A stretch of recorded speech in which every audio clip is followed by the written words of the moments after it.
malnutrition and sarcopenia in geriatrics. And I'll try to keep it short and sweet since I know this is the last one of the day. So just a little outline about what to expect. I'll give you a background of malnutrition and sarcopenia. I'll look at the current research I found, my thoughts and takeaways, and then a thought and takeaway for you. So why did I choose this topic? I was actually just talking to my intern buddies that the elderly population have a really, really special place in my heart, and that is because I was extremely close to my grandparents before they passed away. I did everything with them. I spent my summer vacations with them. Unfortunately, they had a lot of conditions that affected them, and I helped my mom take them to the doctors. I even was my grandma's like home health aide person for a while. And so I think that's kind of what drew me to being a dietary aide for many years in long-term care. And I just love working with that population. They're just all so sweet. And I actually recently just got done with my long-term care population. And so that kind of like triggered me to look deeper into the specific population. And we were also talking about nutrition-focused physical exams. And I was like, hey, why don't a lot of nursing homes do this? Because in my opinion, we kind of tend to assume that malnutrition and sarcopenia are prevalent in this population because it is. But we often don't really look at the degree to which it happens or the combination of the two when it happens together. So that was kind of my topic choice. So just to review malnutrition, I'm assuming we all know what it is. It's an imbalance of energy, nutrients, protein that lead to worsening clinical outcomes. And in this specific population, there are a bazillion risk factors. So you have social issues, like do they live alone? Did they recently become widowed? Do they not know how to cook for one person?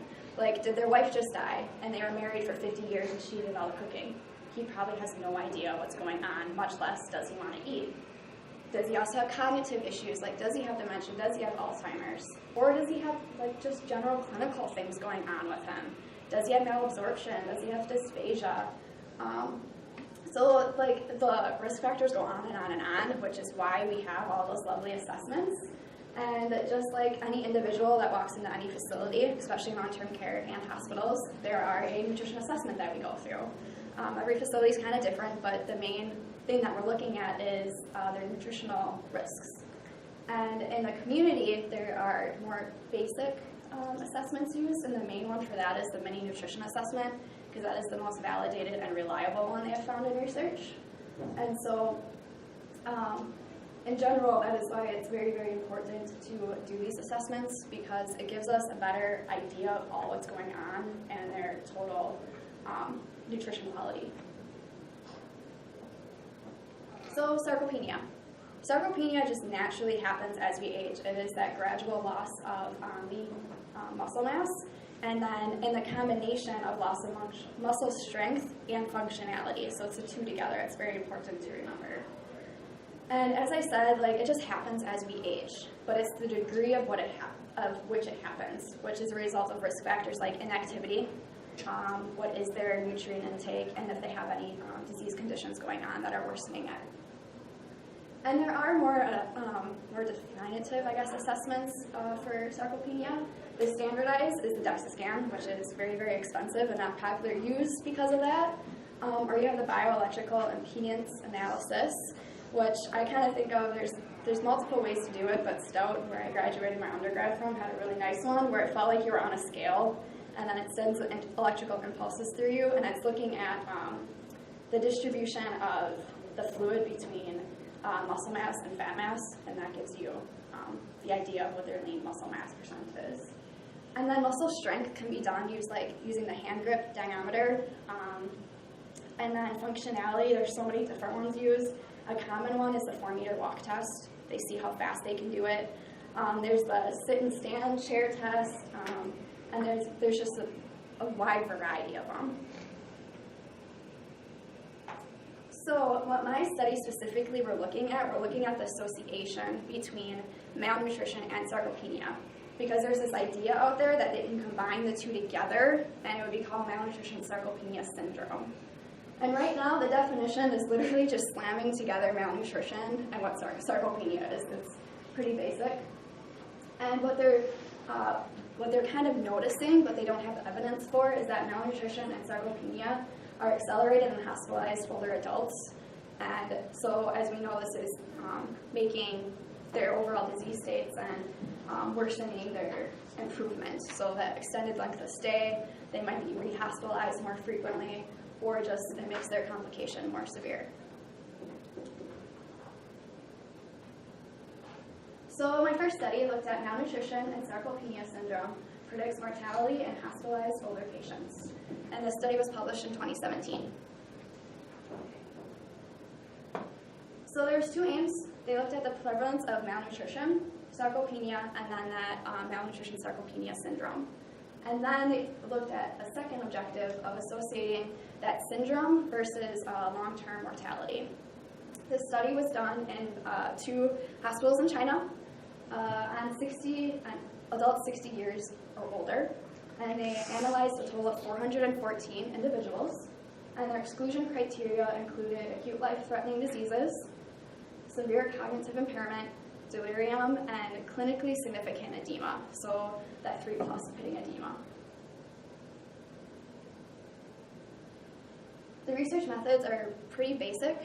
They gave a really good outline of it. So they did that general interview within the 48 hours, because as we know, that is kind of the standard that we all have to assess our patients within 48 hours of admission. And trained professionals did this. They looked at the demographics, your basic height, weight, your age, your smoking, your alcohol use, your physical activity. And then they did the anthropometrics beyond height and weight. They also looked at calf circumference and mid-arm circumference. And that is because of their way that they measure the sarcopenia screening. So there is a specific group out there in China that looks at sarcopenia in older patients, and they have this algorithm that they look at for muscle mass. And so they use the height, the weight, and those circumferences to define the muscle mass. And then to measure the functionality and the strength, they use that hand grip diameter, which is a picture to your left there to give you a better visual. And then they did the 4-meter walking test for the functionality component. And then the nutrition assessment was done using that mini nutritional assessment that I'm sure that we are well aware of, because it's the most popular one. And then they followed up at 12, 24, and 36 months via phone or the death registries to assess that mortality objective. So getting down to the nitty-gritty of the results, they found that 4.9% of individuals had that malnutrition sarcopenia syndrome. And they really focused on just that aspect, which I was kind of shocked about, because they seemed to ignore that 48 that have sarcopenia and malnutrition risk. So I thought they probably should address that too. Yes, I know that you're looking at the association of the syndrome, but overall there's a high prevalence of a nutrition risk and accompanied with sarcopenia. So for us, that's important to know that that's going on. So hopefully those malnutrition risk individuals don't actually become malnourished. Because as you can see from this slide right here, the red line is the syndrome, the malnutrition sarcopenia syndrome, and that purple line is the malnutrition risk accompanied with the sarcopenia. And they found that there's a significant difference between these two categories compared to everybody else, had a significant decrease on that mortality rate. So more individuals had passed away when they followed up at 3 years. And to put even more perspective on the numbers, so that 22 individuals that were screened as that malnutrition sarcopenia, 38% of those individuals had passed away at by the time the 3-year follow-up was done. And then the 44 of the ones with just the malnutrition risk and sarcopenia, it was found that 48% of those individuals had passed away. So it is something to look at. So the strengths of this, when they did the mini nutritional assessment, they actually took it a step further when they did their statistical analysis. So they looked at it with and without the BMI. And I found that to be extremely interesting because, as our profession knows, it's kind of a gray area of when do we care about BMI. The other thing is that if you look at the mini nutrition assessment, the BMI criteria for being at risk is at 18.5. And as we know, we like our older adults to have a little extra padding on them. We like them to be more like a 20 or 21 BMI level.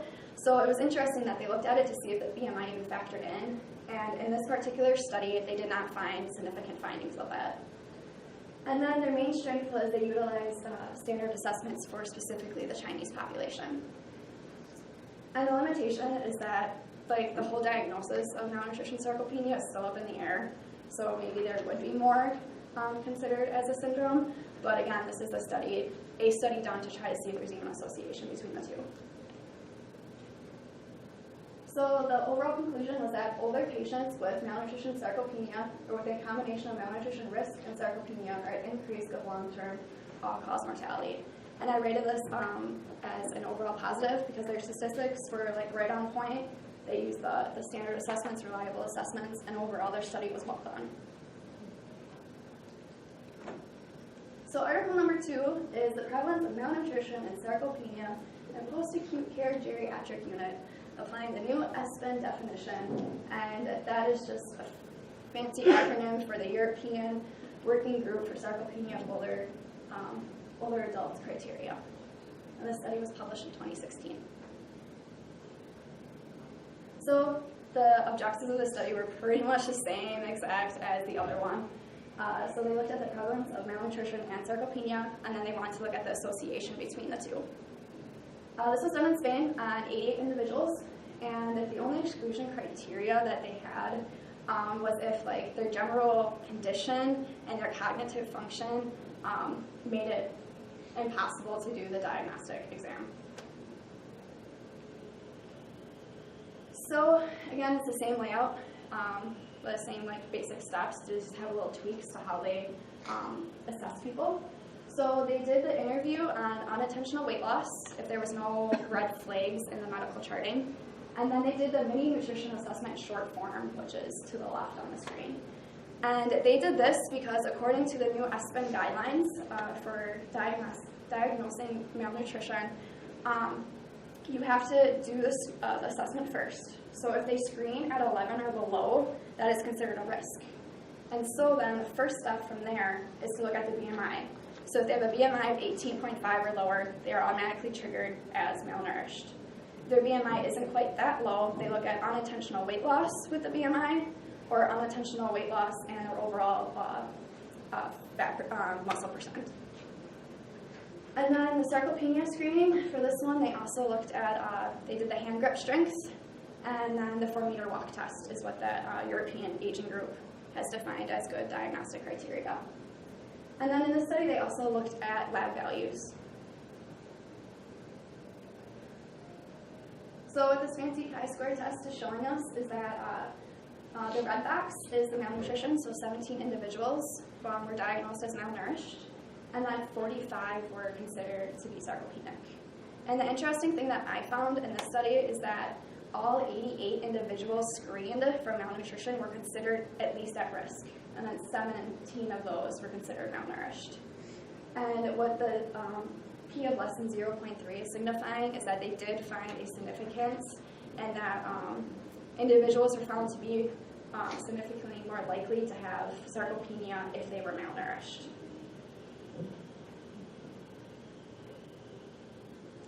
So the strengths, again, they followed standardized assessments done particularly for this European population. They didn't take that Chinese criteria and try to throw it on a different culture. And then the other strength is that they acknowledged the limitation in lab values. Because when I was first reading this, I was like, well, hold up, why are we even looking at albumin for malnutrition? And I think it's pretty much done as the authors wanted to strengthen our practice overall. So that way, maybe one day we'll get less likely consults for low albumin. Because as we know, doctors just like to assume that a low albumin means that they're malnourished. And in our minds, we're all like, okay, yeah, it's not the greatest thing, but what else is going on? Like, we look at, is there inflammation? Or are there other lab values? Are they in combined? Then maybe they have malnutrition. And then the overall limitations of this one was that it's a challenge to gather information in this population, especially when it comes to somebody's weight. They either know exactly what they weighed a year ago, or they tell you something, like they might be 90 and they might tell you a weight that they weighed when they were 70, so it's not very accurate that way. And then the other limitation is that it's just an observational study. This is just simply done to see if there is that association. So there's really no longitudinal possible factors like that mortality rate of the first one. So the overall conclusion of the authors was that sarcopenia is more prevalent in malnourished post-acute geriatric patients, and more research is needed to evaluate if the combination of the syndromes has an effect on long-term outcomes. And I rated this as overall positive because, again, the same thing as the other ones. They use that standardized assessment. Their statistics were right on, and it just seemed like a good study to me. So article number 3 looks at high risk of malnutrition is associated with low muscle mass in older hospitalized patients, and it was published in 2016. So this one is termed a little bit differently if you look at that objective slide, and it's saying the aim to associate the risk of malnutrition with muscle strength and mass at admission. And in all reality, they can literally say the association of malnutrition and sarcopenia, because as we know, muscle mass and muscle strength are sarcopenia. So they just use it as different terminology. And then they're looking at associating that risk of malnutrition with overall, did their muscle strength improve? What was their overall quality of improvement while in the hospital? And this study was done in Amsterdam on individuals who are 70 years or older. And they analyzed a total of 176 individuals. The other thing to point out with this one is that they looked at multiple units. So they looked at the cardiac unit, the trauma unit, so they got a good picture of overall representation of individuals coming into a hospital. And their exclusion criteria was if they were expected to stay in the hospital less than 24 hours, if they were terminally ill, if they needed isolation, if they just didn't even speak the language, and if they didn't want to participate. So again, this one has the same general guidelines, but they took a way different twist than the other two to do the actual assessments. So they did that interviews, and they looked at the medical record to get all that fun information. But malnutrition was assessed using a short nutrition assessment questionnaire, which is as simple as you can see on the left-hand side, but it's like nothing. And then muscle strength was that hand grip strength. And then muscle mass, they did that bioelectrical impedance assessment. So there were 3 main findings of this. So 34.8% of individuals screened were considered at high malnutrition risk. And then those individuals that were screened at high malnutrition risk were then associated with lower skeletal muscle mass. And then that second objective, looking at their overall improvement, there was no association. So if you didn't even score at nutrition risk, if you scored at low nutrition risk or scored at high nutrition risk, your likelihood of improvement was the same. So the strength was that they included a variety of conditions. It gives you a good overall look at the population coming in. They just didn't focus on the cardiac unit, just didn't focus on the GI unit. And then the limitation is that the bioelectrical impedance, it's not very popular to do in a hospital because it is kind of expensive, I believe. And hydration status can skew the results quite a bit. And as we know, if they're coming in malnourished, they're probably also coming in dehydrated. So it's kind of just the accuracy of that test. And then, according to the authors, it was a small sample size, even though it was 144, but they considered that one of their limitations to the study. And then again, this was another observational study design. So the overall conclusion of this one was that in older hospitalized patients, a high risk of malnutrition was significantly associated with lower absolute skeletal muscle at admission, but not muscle strength. And I rated it as neutral just because of the fact that they used that short nutrition questionnaire. It doesn't that doesn't give you a good picture at all. And then also that bioelectrical impedance, it can't be not many hospitals can do that, so it's not transferable to other facilities. So this is just a summary of the article conclusions. So the first one found that hospitalized older adults who screened for sarcopenia and malnutrition or that at risk were at increased of long-term mortality. And then the second one found that sarcopenia was more prevalent in individuals with malnutrition. And then the third one found that in hospitalized older adults, high-risk malnutrition is associated with lower muscle mass, but not muscle strength at admission. So in other words, what this is saying is that we are finding the association that malnutrition or malnutrition risk does play a key role in the likelihood of sarcopenia. So my thoughts and opinions, there is definitely more research that needs to be done, mainly because we're just trying to even see if this syndrome even exists. And the other thing that I found super, super interesting, because my original topic was going to look at the nutrition-focused exam in this population, because it is so new, and I couldn't find a thing on it. And that kind of blew my mind, because when you look at all of those research methods, we're using 4 different things to assess. You're doing that nutrition assessment, and then you're making them do a hand grip strength, and then maybe you're making them get up and walk. And it's kind of funny, because as we know as nutrition professionals that there is one thing that we could do. It's the nutrition-focused physical exam. That will let us know like maybe where their deficiencies are, and we're also looking at that muscle mass. And so that will give us an idea if there's sarcopenia even occurring. And I know one of the things is that, you don't want to do a full-on workup, but if you think about it, if they are in a hospital bed, you can do it from the head up. You can do it as simple as, touching somebody's shoulder, like, how is their chromium bone, right? I haven't taken anatomy in a while. Is that sticking out? Can you do their temples, or even their orbital pads, just to get an idea, especially if you are concerned of their risk factors when you do the assessment. And then, since it's not popular, it's not, like a policy yet in hospitals, doctors are probably still a bit leery of us doing that, which is totally understandable.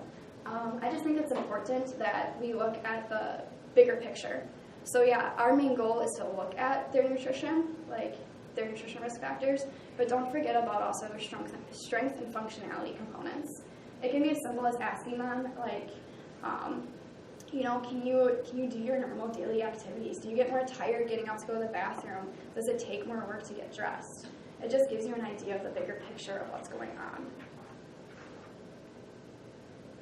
So my takeaway messages are pretty much a summary of what I just said. That malnutrition, sarcopenia syndrome may be a potential diagnosis in the future. It may show up. It might make us writing PDS statements a little easier, maybe. And then it's important to evaluate overall strength and function during the nutrition assessment to better understand a geriatric patient's whole story. These are my references. And thank you.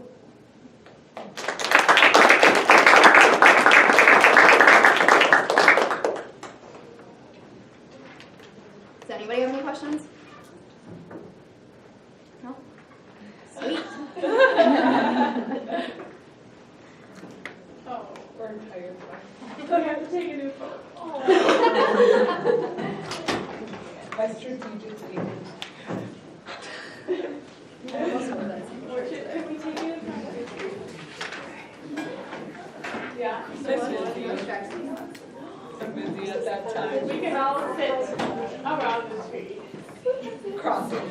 With the ball. Is someone going to go to He was thinking about it, but I mentioned that to him since we're going out in the afternoon. That's what people ask me. Get rid of it. Yeah, you can get rid of it. Stuff you want to get rid of. We did